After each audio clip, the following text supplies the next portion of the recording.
Yeah, you saw this I think last year, and had like one speed which was on, you plug it in and go. I did some updates on this. First off, the blade is nice and shiny, and I actually took everything apart, took the motor out, and there were 2 felt washers on each end.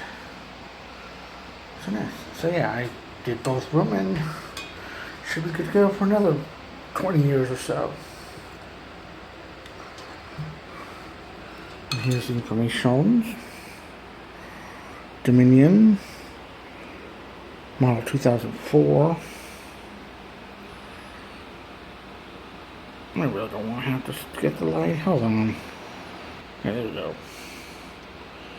Damn, it's even worse than before.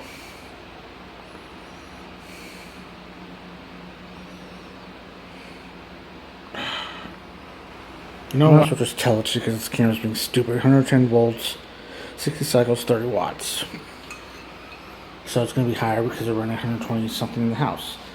But I had everything going right. I had everything perfect. It was golden. And then a tragedy happened. I tripped over this thing. Mangled the blade, mangled the cage. Got everything back to where they should be, and it's still not right.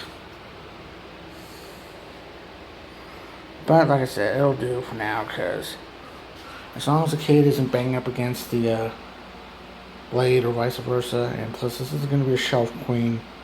This is going to be used, so let's plug it up and give it a go. And since I don't know whether the switch is on or not. Okay, so while we're on,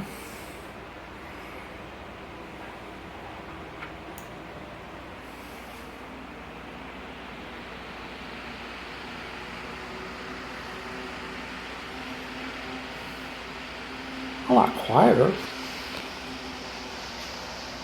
me get the thing.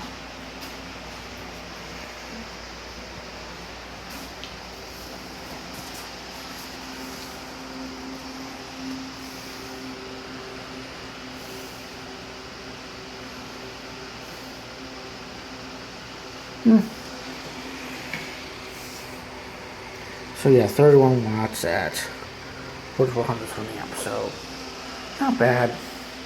Cleaned up pretty good.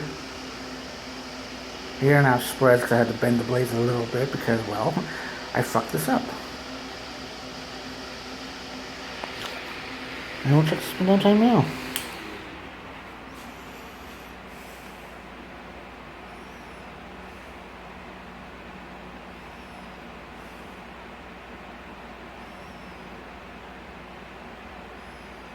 A lot better. So that's that. The update on this Dominion 2004 fan from like the late 40s, early 50s, or maybe the mid 50s. With a side story about how a tragedy happened, but I managed to overcome it. So until next time, thanks for watching. Comment box is open.